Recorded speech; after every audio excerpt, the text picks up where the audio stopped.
Okay, so welcome. As I said, my name is Ed Yohnka. I'm the Director of Communications and Public Policy for the ACLU, and I'd like to welcome all of you here to this event that I think in many ways was one we'd hoped we'd never have to hold. Friday was a dark day, and this is a really difficult and complicated time. For the first time in the history of our country, the Supreme Court has kind of recklessly ripped away a right that had been recognized for 50 years. And it was a right that had had a real fundamental impact on people's lives in having the right to choose when and if to become a parent. As dark as that is, I want to just start by reinforcing a message that I think we all need to hear. Abortion is still legal here in Illinois. Clinics are going to remain open and patients can continue to make appointments. And it is because of the work that has been done over the last 5 years by advocates, by legislators, by governors, by some of the people you see on this screen, that we are in a place where that will remain true. A couple of logistical points, and then I want to just move into our discussion as quickly as possible. We have live captioning today. If you need that live caption, just click the closed caption button at the bottom of your screen. If you're having any kind of difficulty with the closed caption, please feel free to message ACLU of IL events in the chat, and somebody can help you with that. You can submit questions at any time during today's discussion by using the question and answer feature at the bottom of your screen. And again, if you have any questions about if asking a question or any tech-related issue, ACLU of IL events in the chat is the way to go with that. So I want to move into this, and I am pleased to be joined today for this discussion by three people with a wide range of experience in the effort of protecting abortion rights in Illinois and across the country. First, our Executive Director, Colleen Connell, who is the former Director of the Women's and Reproductive Rights Project. Ameri Klafeta, who is the current Director of the Women's and Reproductive Rights Project at the ACLU of Illinois. And Khadine Bennett, who is the Advocacy and Intergovernmental Affairs Director here at the ACLU of Illinois. And so welcome to all of you. And with that, I'm going to just jump in because I think one of the things in this, I just want to just kind of start to kind of level set here. And Ameri, you or Colleen, whichever one of you want to jump in on this first, maybe, is the majority opinion in this case strikes down both Roe and Casey. And I suppose a thing that I've heard a lot of people ask is, what is the legal basis on which they've done that? What is the legal argument that's being used to end this right, or the recognition of this right after 50 years? Ameri, why don't you go ahead and take this, please? Okay, thank you, Ed and Colleen, and thank you to everybody for joining us today. So just as a refresher, Roe decided almost 50 years ago, found that there was a right to abortion in the United States Constitution, and it came from the right to privacy in the substantive due process clause. Casey in the 1990s reaffirmed the right to abortion, and Casey set out the standard that we have used since the 90s until today, which was that a ban on abortion was unconstitutional and a restriction on abortion was constitutional as long as it didn't put a substantial obstacle in the path of the person seeking the abortion. So that's the standard that we've used, and those are the rights that we've had for almost 50 years. So the Justice Alito's opinion first has two key parts to it: the merits and then the issue of whether it's going to follow precedent. Justice Alito's opinion says Roe was wrong and there is no right to abortion rooted in the right to privacy in the substantive due process clause. It looks back and it says, the Constitution doesn't say anything about abortion. It's not specifically talked about. It would be, to the extent there would be such a right, it would be, as a result of a liberty interest. And then Justice Alito purportedly goes through, historical analysis and says, no such right to abortion is deeply rooted in this nation's history or traditions. That is the first part of the opinion. The second part of the opinion addresses why we don't need to follow Roe as precedent. Of course, once the Supreme Court or any court issues a decision, in order to have legitimacy and public trust in our institutions and in our courts, in order for people to understand the law and make decisions and plan their lives, courts follow the decisions that they have previously issued, except for in some very narrow circumstances. In this case, Justice Alito says we don't need to continue to follow Roe. He says it was egregiously wrong when it was decided, and it led to an unworkable standard, and so there's no need to continue to follow Roe. The effect of the decision is to put this issue back in the states. Each state, with no federal protection, each state can decide for itself whether or not it is going to allow abortion, ban abortion, restrict abortion in some way.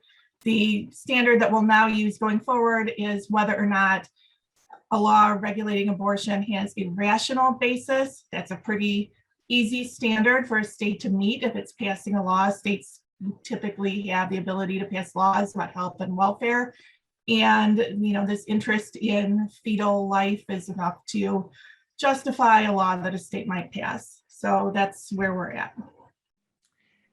And so the impact of that will be to fundamentally change access to abortion in a number of different states. And Colleen, maybe I'll turn to you and ask, what is that likely to look like either today or in the very near future?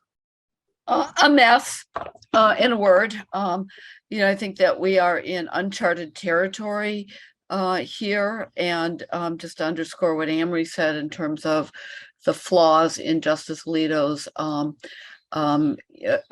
opinion.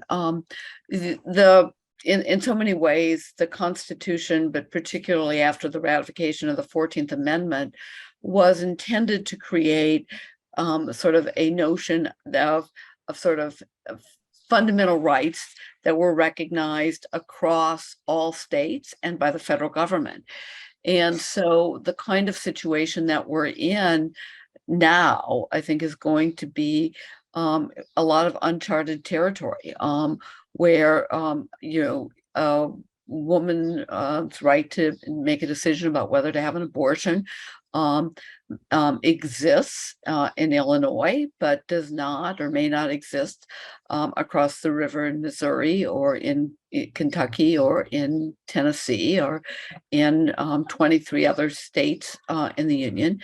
And how that, the most immediate impact of that is, really, quite frankly, on people who live in states that either have enacted a serious restriction or a ban on abortions, or are about to enact a ban or a restriction on abortions, or have some kind of trigger law that will go into effect any time after the appropriate state officials certify it.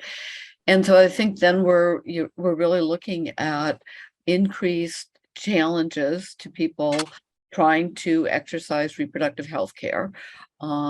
They can't have it in their state. Do they have the resources and the ability to go across state lines to get those needed medical procedures? Is just one of the issues that we're going to have to unpack in the days ahead. And so thank you. And so it's one of the things, as I said at the top, is this right continues to be protected here in Illinois. And one of the ways it does is through the Reproductive Health Act. And I wonder, maybe Ameri, I'm going to start with you on this one.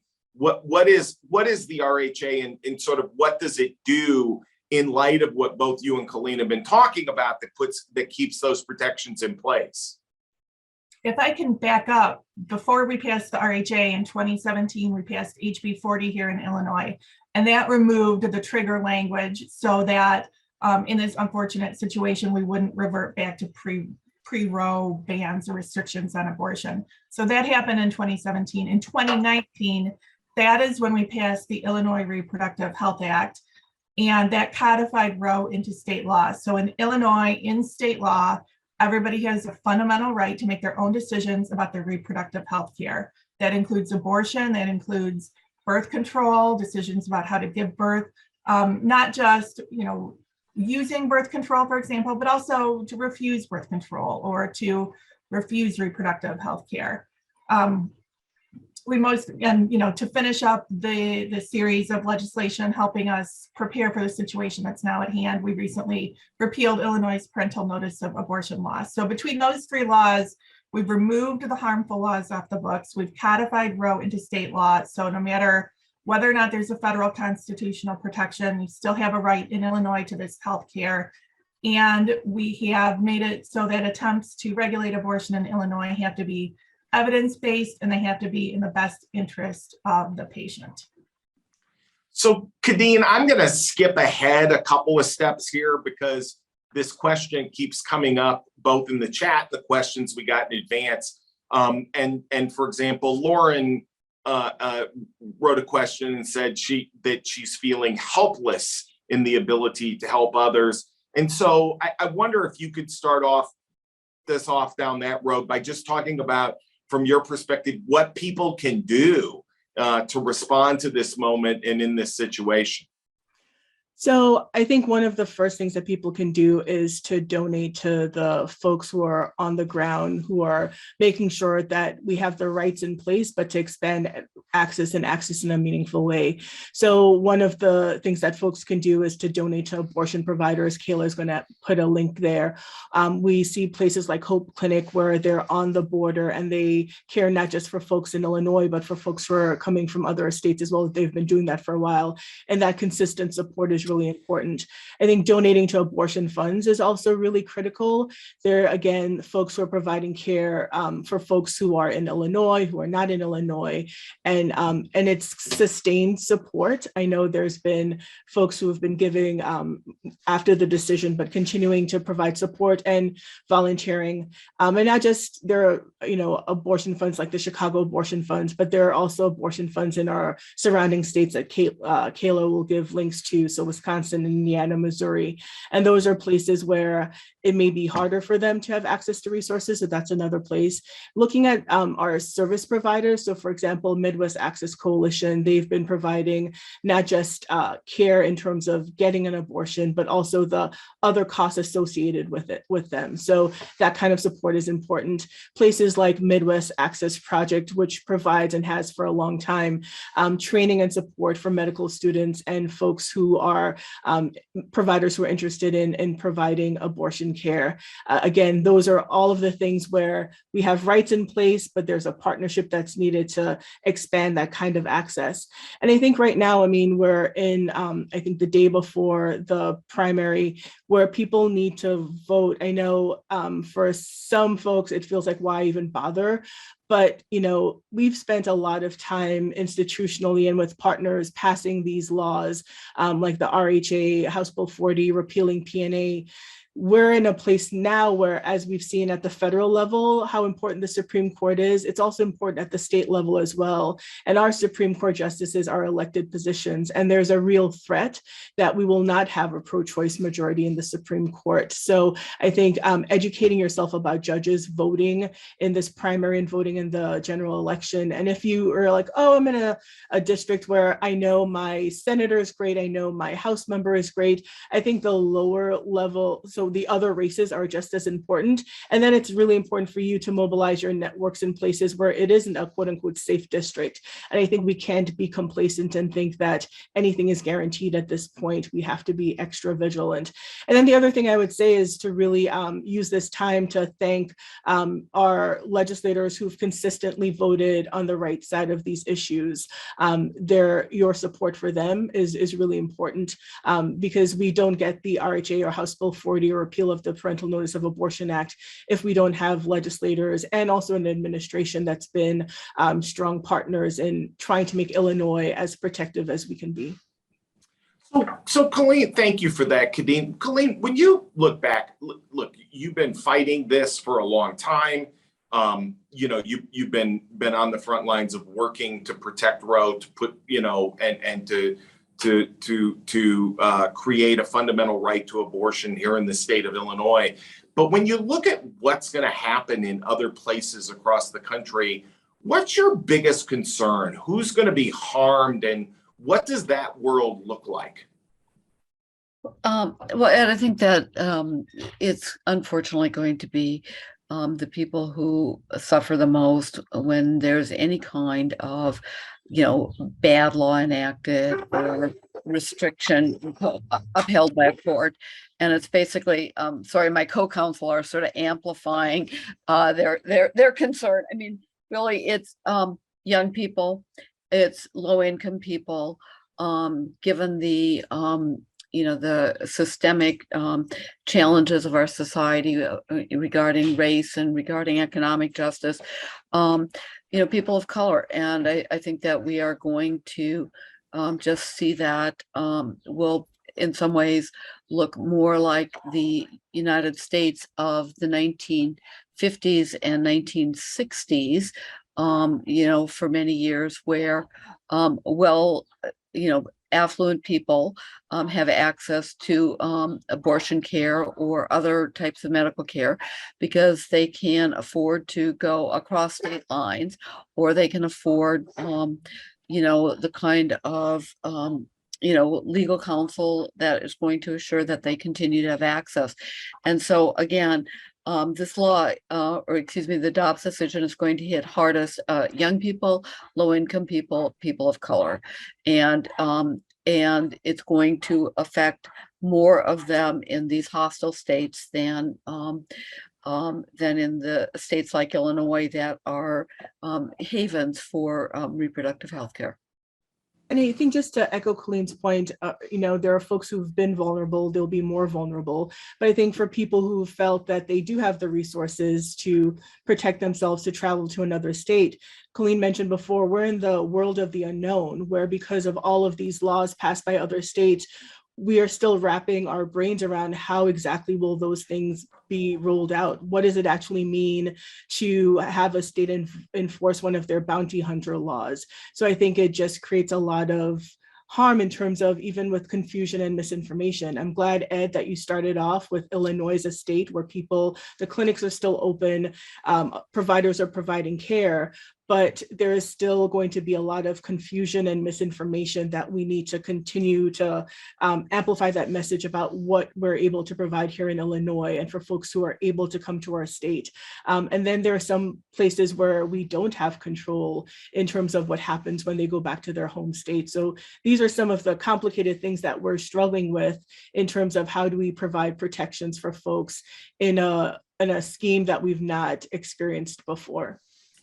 And if I could just jump in real quickly here and just say, the fact that we are a safe haven really reflects the efforts, as you said at the beginning, of the people, some of the people on the call, but more profoundly, so many people who are participating in this town hall today. And really, quite frankly, we couldn't have done we couldn't have achieved the kind of protections that we've achieved without the support of the ACLU supporters who've supported this advocacy, without people on this call who have reached out to legislators, who have reached out and had their voices heard about the importance of fundamental rights. So first, thank you to everybody. And then just to go back to what Khadine was saying, we've got to keep those efforts up, because if we stop now, we're only, fill in the blank, one election, one, away from seeing an erosion of these rights. And we really have to, really, continue to push this work forward. Let me, Ameri, I think I'm going to go to you to begin on this one. And Abby asked a question and it's something Khadine kind of alluded to. So I want to pick up on this idea. So we've seen the Texas bounty hunter law. We've also seen suggestions about laws to, block people from traveling to different states and punishing people who aid and abet in an abortion decision for someone. What does that landscape look like to you right now? I realize this is still a little early in the process, but what does that look to you like, generally speaking, and what should we be thinking about in that area? So as Khadine alluded to, we're in a whole new world. The Texas bounty hunting law, is not something we've seen before. We're back to the trigger laws. We're just in a whole new world, and I think it's going to take some time to see how this landscape shakes out, particularly around aiding and abetting and helping people travel. Ordinarily in the law, you have a right to do what is legal in the state where you're at. You can gamble in Nevada when you can't gamble at home necessarily, or there's that line in Hamilton, everything's legal in New Jersey, right? So that's sort of a fundamental concept that people understand, that you can do something in one state where it might not be illegal at home. And even, this might be the only thing that Justice Kavanaugh and I ever agree on, but even in his concurrence, Justice Kavanaugh recognizes that people have a right to travel. So, states may attempt to reach outside their own borders. They may try to reach into Illinois and tell us what we can do and can't do in our own state. But there are a lot of protections. We've built a firewall around Illinois. There are a lot of bricks we can keep adding to the firewall to try to keep people out. But, a lot of these legal theories are going to take some time probably to play out in the courts. And I think, can I just interact related to that? I know that when we've seen things that other people have done in other states, there's we need to do that in Illinois right away. I think for us, it's really important to, whatever it is we do, we're talking about, not people who live in our state, but people who travel in and out from other states, providers who provide care in Illinois, but they may go to the grocery in another state, and trying to identify all of the possibilities of harm that may come to them. And how do we craft a law that is thoughtful and responsive, knowing that we can't guarantee anything at this point? Because, I was having a chat with Colleen recently after the decision, the day of, and it's like, the law can't protect us anymore in the way that we thought it could as it relates to abortion care. So being thoughtful, being strategic about what things we're pushing out there to make sure that they work for Illinois and the folks who are coming in and out. And again, doing it in a place where there is no roadmap for how the most effective way to do it. It's trial and error. I think even for those states where they've been at the front lines of introducing laws, none of those things have been challenged yet. And there could be lessons learned from what's happening there as well. So Khadine, I want to pick up on that for just a second. We saw the other day when the decision came down, the governor called for a special session of the legislature. There had been conversation about this that had been brewing for some time. What do you think that looks like, or what do you think people should be expecting out of that? Is there just generally speaking, because I realize there's no legislation right now? Yeah, I know that some of the broad things that we've been advocating for and other folks that I'm not sure happens in a special session or not. So I'm not going to predict what happens there. For anybody who's been on interactions with me, you know that I don't like to predict things in order to jinx things. But I think some of the things that we're looking at is, we've spent a lot of time protecting legal rights and access in Illinois. So thinking through how we broaden that for folks who are providing care in other states or coming from other states. And for providers, I know an issue around licensing. So for example, that is a place where expedited licensing is of concern, increasing licensing protections for healthcare workers from out of state as it relates to legal action. There was legislation that got out of the House and was in the Senate there. I think generally speaking, trying to figure out the best way to provide more resources for funds and providers. And this is something that I think it's not just a state, but I think it's a public-private partnership as well to maximize what support can exist there. I think, I mentioned, some of those organizations were inviting people to support, but I think, really thinking through funding for reproductive healthcare, training for folks who provide reproductive healthcare is important. The administration made a lot of really important changes around telehealth under COVID and looking at making sure that those are permanent protections.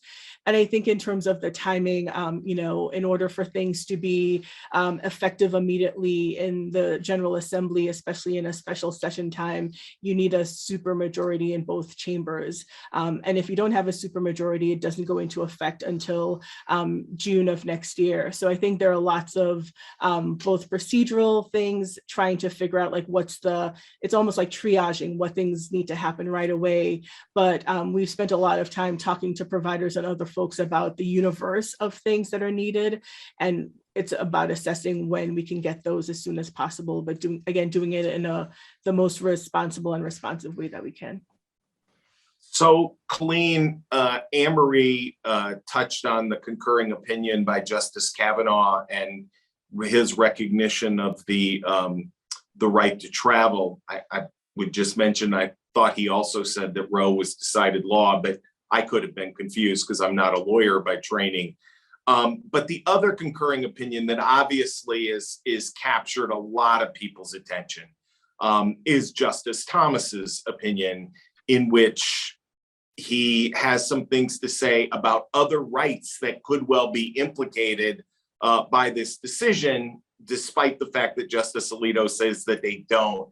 And I wonder, marriage, access to contraception, sodomy laws, do you anticipate we're going to see challenges to those as well?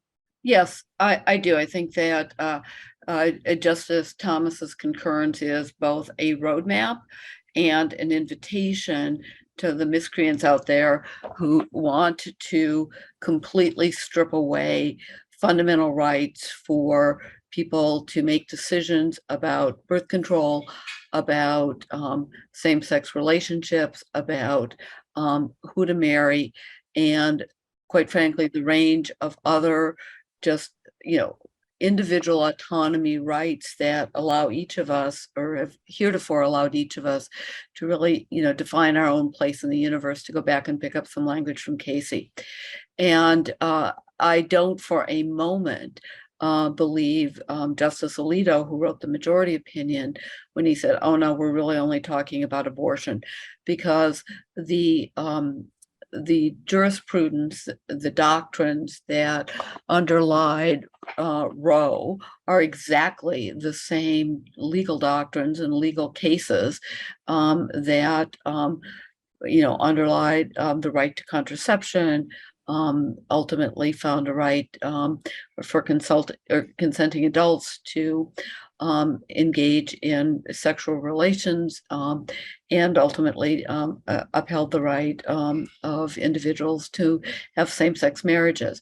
And just to go from the concurring opinion to the dissent didn't believe Justice Alito either. And they said, quite frankly, either the majority is being hypocritical, or quite frankly, they don't believe their own language, because there is really no honest way to distinguish between the legal precedent that protected the right to birth control and the right and the legal precedent that underlied Roe. And we know, because we've already seen it, that some states are queuing up laws or bills that would prohibit some forms of birth control, like the IUD. And we know, because we read about it basically every month, that there is a resistant local official, whether it's a clerk of court or a justice of the peace, who declines to issue a marriage license or perform a marriage for same-sex couples. So we know this is coming. And I fear that the court will, in the next few years, undo or unravel this jurisprudence. And we need to be prepared for this. And this is again where I want to shout out the work of so many on this call, including ACLU staff, but also our allies and our supporters. Before the Supreme Court decided the Obergefell case, which recognized constitutional protection for same-sex marriage, we here in Illinois had amended the Illinois marriage law to provide protections for same-sex couples to marry. And so this is another example of the importance of local and state-based advocacy. And we've taken other steps, for example, our expansive protections in both the state Illinois civil rights law and the Illinois human rights law that provide protections on the basis of gender, on the basis of gender identity, and on the basis of sexual orientation. And so we've got to continue that advocacy to keep these safeguards in place. And we've got to look for other ways in which to strengthen our own safety net here in Illinois. So, Ameri, that Colleen's answer. Just to add to what Colleen was saying, I think that strengthening is really important. And I think like we did with abortion and reproductive rights issues, we will be looking at how to strengthen not just at the state level, but also looking at the local levels as well, because we've seen there's some concern as it relates to gender affirming care or access and same-sex relationships and the impact on families. What can we do to make sure that that's protected at the state level, at the local level, and also bringing more attention and awareness to some of those issues? Yeah, and I guess one of the things just in that answer, I just wanted to tease out, Ameri, do we have state-based protections around contraceptive coverage or access to contraceptives? Yes, we do. So that's plainly spelled out in the Reproductive Health Act. That covers contraception. It covers a whole host of reproductive health care. We also have good law here in Illinois.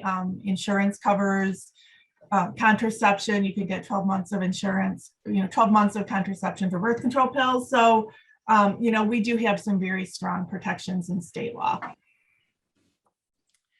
Colleen, one of the questions we got in the chat, and I want to broaden this out a little bit from Illinois for just a moment, is a question about,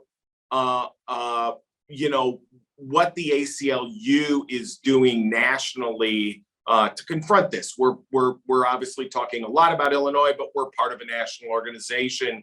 And I wonder if you could talk a little bit about what that looks like as well. Yes, I think nationally what is happening is very much like what's happening here in Illinois. The ACLU has essentially advocates in every state. We have a state, an ACLU office in every state in the union, and the Haven states are working together and with our national office to be creative and I think assertive in trying to expand the access that we have worked for in our own states to people in neighboring states that may be hostile to reproductive freedom. And again, it's just, as so many of us have said on this call, uncharted territory. And we're trying to figure out the answers to many of these questions as quickly, strategically, and creatively as we can. And I want to, one of the things we're getting a lot of questions about, and Khadine, maybe I'll come to you on this one in here, is what import the Illinois Supreme Court, you mentioned, I think briefly, but what import could the Illinois Supreme Court have on all of these matters in Illinois after the legislature has acted? Yeah, as I mentioned before, I mean, we've passed these laws, but if there were to ever be a challenge to the Reproductive Health and Access Act, or if we need to file a case using the Reproductive Health and Access Act, then if we are facing a Illinois Supreme Court that is majority anti-choice, then it feels like we will be where we are at the federal level, where while the the intent of the RHA is to provide protections, there may be ways that those justices could decide another result, not based on what the law would actually require of them, but based on their own, political leanings. And I think, people have talked a lot about the Supreme Court, and there's no, we don't have the ability to decide who's on the Supreme Court for our at the federal level, but in Illinois, we have the ability to decide who's on the Supreme Court. And I think if, it's not just for abortion issues, though that's what we're seeing now, but later on, it has an impact on things like that deal with issues around LGBTQ folks and other issues, including not just abortion, but contraceptive issues as well. So for all of the laws that we pass that are laws that we want to keep, having a Supreme Court that's aligned with those values is really important. So I want to make sure that I keep answering asking some of the questions that were asked by folks. And Ameri, I think I want to go to you first on this one, but I because you described the opinion earlier, and somebody asked, and I think this is a question I've heard a lot over the weekend. Michelle says, I am outraged by the dismissive tone of the opinion, the total lack of concern for women's autonomy. On top of that, the court upheld the imposition of the Christian view of ensoulment onto the rest of us. This seems to violate the Establishment Clause.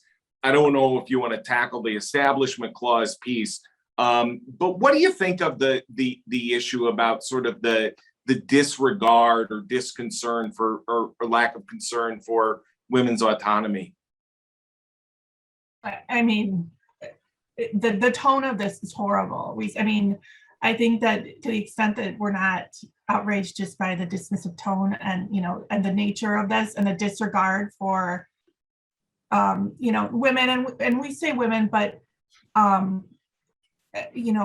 trans men need abortion care, non-binary folks need abortion care. And so, we talk about women because that's most of the people who seek abortion care, but those folks also already face so many hurdles to getting affirming healthcare. And I want to make sure that we're not overlooking that.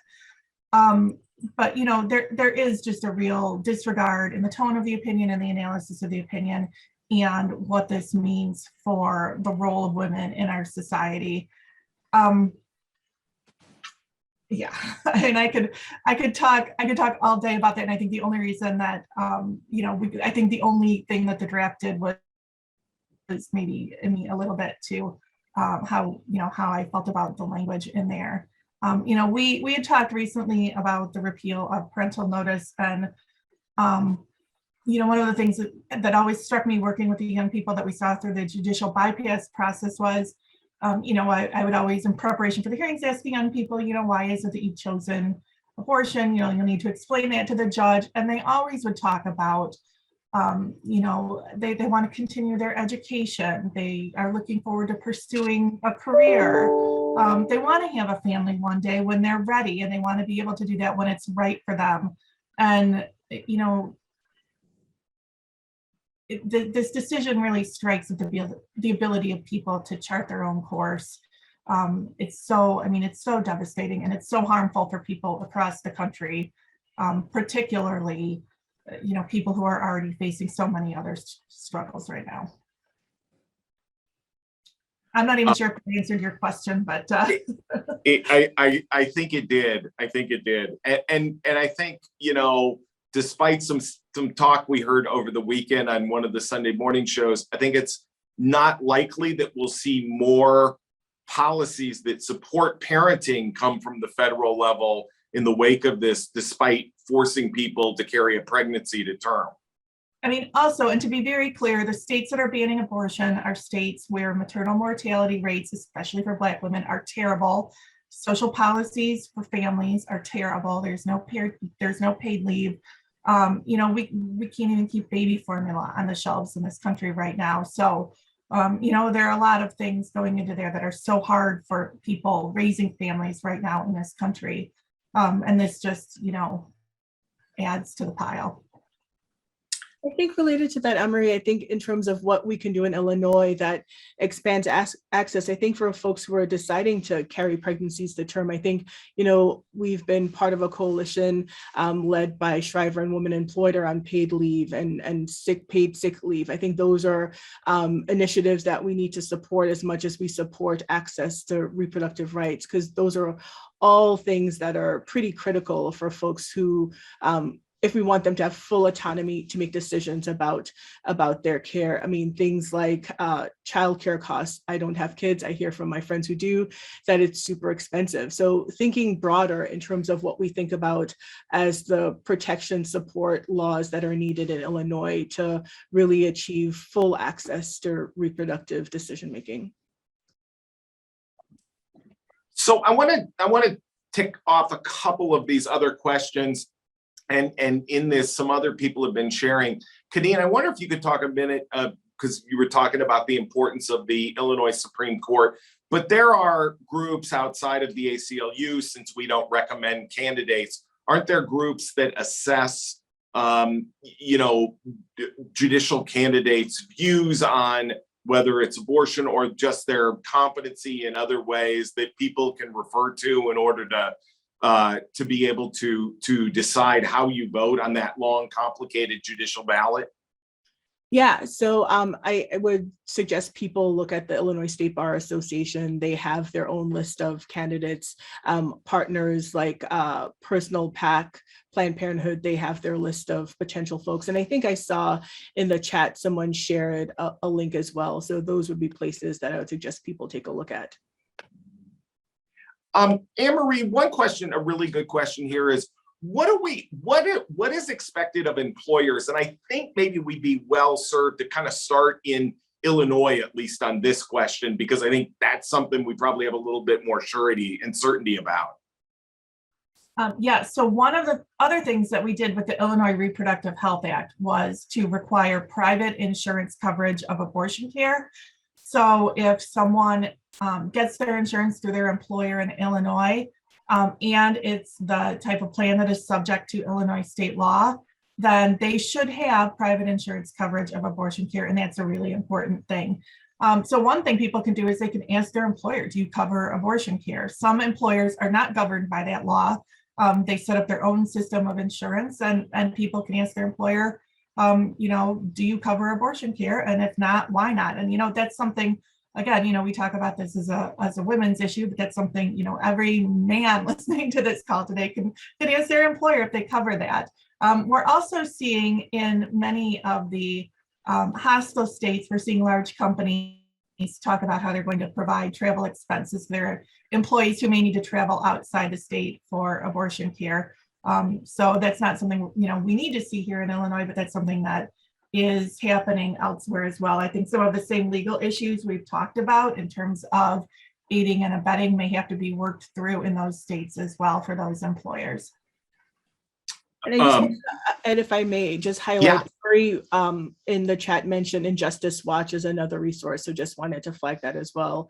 And while Ameri was answering the question, there was somebody who asked about whether their insurance covers abortion care, and the ACLU, we have a great link to that. If Kayla isn't able to share it, I'll be sure to share it before we end the call, which can be a good guide to figure out if your insurer is required to cover it and what you can do if they don't cover it. So, Colleen, at the risk of tempting you for a long discussion about the filibuster, what would be the effect in states where abortion is now becoming illegal if, in fact, Congress were to pass a measure which codified Roe? The quick answer is I don't know. And I think this is how much solace or how much confidence we have that this Supreme Court means what it says. And so just going back a few years, Congress enacted a ban on certain abortion procedures in the early part of the 21st century. And the Supreme Court, by a 5-4 decision, upheld that ban. what Justice Alito's decision says is that basically abortion issues should be resolved by the at the state level. And so I'm concerned that even a federal law could run into some very difficult challenges in front of the Supreme Court. That doesn't mean that I think that this court is right in having such a narrow view of Congress's ability, for example, to strengthen the Violence Against Women Act. And again, just to go back to the court's recent jurisprudence on the Affordable Care Act, basically the court, narrowed Congress's power under the Commerce Clause to enact nationwide legislation, but did uphold it under the Spending Clause. So I think that this is a really complicated constitutional question. And this is where I think that the dissent's charge of hypocrisy on the part of the majority is spot on. I mean, I think that this court is ideologically motivated. I think that they have a strong, obvious dislike for abortion rights. I would say that they probably also have a strong dislike for women's rights, for LGBTQ rights. And I would look for the court to find ways, if it could, to try to narrow those restrictions. That doesn't mean that I don't think that we shouldn't try. But I think that we have to be prepared for some rough sailing. So, Khadine, one question we got here relates to something you talked about a little bit earlier about the telehealth rules that got put in place during COVID. And it says that can Illinois be sure that telehealth rules will recognize care for new patients, not simply established patients as it currently sits? Do they mean new patients in Illinois, or? I think they're really asking, and just that I didn't want to read the entire question, but a little bit, I think there was a question both about new patients in Illinois and new patients outside of Illinois. I'll actually give that one to Ameri. Okay. So telehealth and medical care is regulated state by state. So in terms of an Illinois provider providing telehealth to someone outside the state, that is a little bit of a different situation. I do not, off the top of my head, recall the telehealth rules, but someone has actually been looking at them very closely over the last week or two. It's just not me, but we are mindful of all the various ways that we may be able to recommend expanding them. Outside the state is trickier, and so that's going to be a case-by-case situation with providers in the states where patients are located. So this may be, let me just ask quickly as a follow-up, another question we got, and I wonder if this falls under the same thing of needing more research and more understanding of how this works, is whether or not, say, abortion provider in Illinois who has assets or property or something in another state would need to protect that in some way. Are those the kinds of things that you were alluding to earlier, Ameri, that we just really can't see what that looks like now? Yes, because this is also new in these attempts of states to try to, prevent people from doing things outside the state that are legal elsewhere are going to have to play out. It's hard to make a prediction now, and everybody's situation is going to be very different. Elena asked a question I had been wanting to get to, because again, thinking about things that potentially were at risk, and asks whether in vitro fertilization is protected under Illinois law and how. So Ameri, do you want to maybe start with that one? Yes, this is also on the list of things that we've been looking at closely over the last couple of weeks. But probably the strongest protection comes from the Illinois Reproductive Health Act, which states very explicitly that a fertilized egg, embryo, or fetus does not have independent rights under Illinois law. So that is very, very strong protection for people to make their own decisions with their doctor around IVF here in Illinois. And again, the protections in the Reproductive Health Act about being able to make your own decisions more generally about reproductive health care would apply to IVF as well. But it's a great question because this, I think, is one of the areas of potential collateral damage for people in other states. You know, in hostile states, they may not think that abortion is an issue that affects them, but, you know, IVF is also something that may be swept into the overregulation of reproductive health care in hostile states across the country.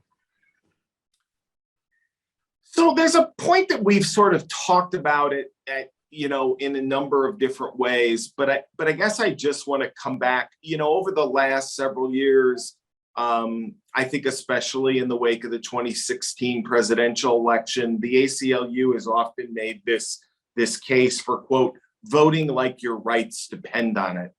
And I wonder if you feel like that message is more imperative and more urgent today than it's been before, given the need, at least in this state, to, you know, protect as much of these fundamental rights as we can.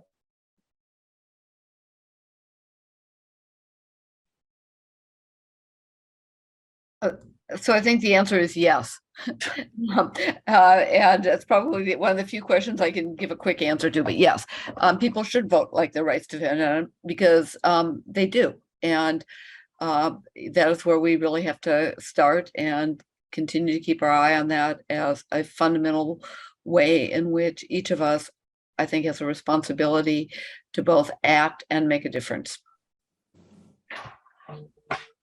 Khadine or Ameri, you want to add anything there? I mean, I hear, and especially after the decision on Friday, that feeling of like, it feels like the world is going to hell in a handbasket. Voting really, is that the thing? I think it's not the only thing. I think in Illinois, and those school board races aren't on the ballot for right now. I think about, you know, the importance of having a voice, especially as it relates to issues we care about at the state and local level. I won't even touch the federal folks at this point, but just in Illinois, what things really matter, though it's important to vote at the federal level. But I do think that continuing to vote, because the other side will continue to vote, continuing to run for office, especially if you are an ACLU of Illinois voter, meaning voting on issues, broad civil liberties issues, because these races, it's not just about repro issues, which we're talking about right now. It's about issues that affect LGBTQ folks, policing, privacy issues. I mean, we're seeing with reproductive rights, the intersection of privacy and abortion rights. We may see it as it relates to abortion around privacy and policing. What does that look like? So that voting is really important, and holding our elected officials accountable and asking them questions about where they are on these issues. So we're sharing information. I think voting is still a tool. It is not the only tool, but I think it still remains an important tool. Yeah, You know, we touched. Oh, go ahead, Ameri. I'm sorry. I was just gonna say, you know, our opponents do not give up. You know, they don't care. I live in Oak Park. You know, my legislators vote on the issues the way that I want them to, but that does not stop anti-abortion folks from calling them up all the time and going in there. They don't give up. They spent 50 years trying to get Roe overturned. And so I know everybody is mad and feels hopeless and frustrated, but we still have to stay engaged. So, Ameri, one other question we got from one of the participants that I thought was interesting about was the degree to which, and since you're the head of the project, I'm going to ask you coordinate with, you know, medical providers, medical organizations, and others to try to remedy or protect the right to abortion care in Illinois. I just wonder if you could talk about that for just a moment.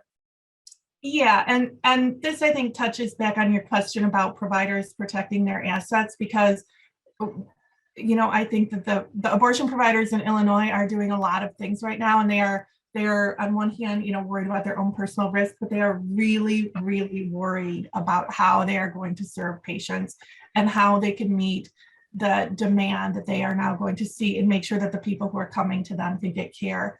So, you know, we talk to them all the time, and they are trying to figure out what we're probably going to see is people showing up in Illinois later in pregnancy, and we're going to see sicker people coming here. You know, we're going to see people with very medically complicated cases. And so they are working really, really hard to try to figure out how they can help those people, where people can be referred and how they can all work together to meet the demand for care that we're unfortunately going to see. I'm going to slip one last question under the wire before I close here, which is, what do you all think is likely to happen with medication abortions, specifically in especially, I suppose, in states where they're going to put bans in place? Well, I'll start and say that I was really encouraged to see the Department of Justice come out strongly on Friday and say that this is governed by federal law and there's no role for a state to decide whether or not they think medication abortion is safe. So that is a great statement to hear from the federal government. Share that view, but again, going back to our theme of eternal vigilance, we know because legislators in hostile states are talking about it, trying to impose restrictions on telemedicine, on advertising, and they're talking about surveillance in the mail. And so all of these remain matters of concern, but again, echo what Ameri said. Great that DOJ came out with a strong statement that this is a federal issue. And again, I think that what we ought to really, again, hold people accountable to is the fact that, the states and, should not be able to single out just abortion care from, and make it, sort of a pariah. Healthcare really has to be seen as a whole because that's actually how it operates. And I mean, I think that was really the wisdom of the federal DOJ ruling, because it's really a determination by the Federal Food and Drug Administration that medication abortion is safe and effective, that we're upholding. And do we really want each state making a determination about whether, the many, many drugs that Americans need to keep them healthy are safe and effective? Thank you. So I'm going to close here, first of all, by just thanking Ameri and Khadine and Colleen for being with us today. I know that we have gone through a lot of topics in a really quick fashion, and it's been hard to get into depth. This is just the beginning of a discussion that we are now facing. This is not the last time that we'll be talking about it in terms of what's happening around this issue as we move forward, or in terms of what's happening in Illinois. So I would just say to you, when you get action alerts from us, when you see what we're posting on social media about these issues, I encourage you to stay engaged and stay informed. We have a protected right in Illinois if we can keep it. And that is not up to a court in Washington. That's up to what all of us do. You heard the actions that each of us can take in terms of giving to people on the ground, abortion funds and providers and others who need our help now, given the influx of folks that they're going to see from other states. Illinois is now a refuge state for others across the state and across the country and across the Midwest. And we need to make sure that our partners on the ground have the resources to do it. And I do want to underscore that I know it's easy in this moment to really be cynical about it, but we need to vote. There's a primary in Illinois tomorrow, and you can still go and register and vote in that primary tomorrow. We're a state that allows that, and people should take advantage of that, should make sure that they are registered or go and register and follow those resources about judicial evaluations and then vote because we really need that. So I want to thank you for sticking with us through this last hour. And again, we will have much more to say about this. I want to thank all of my colleagues in the philanthropy and engagement department for helping to put this together. And we will be back in touch very, very soon. Thank you all. And we also will be sending out a recording of this to the folks who signed up for the event itself. So You'll get a chance to rewatch it if you wish. Thank you all so much.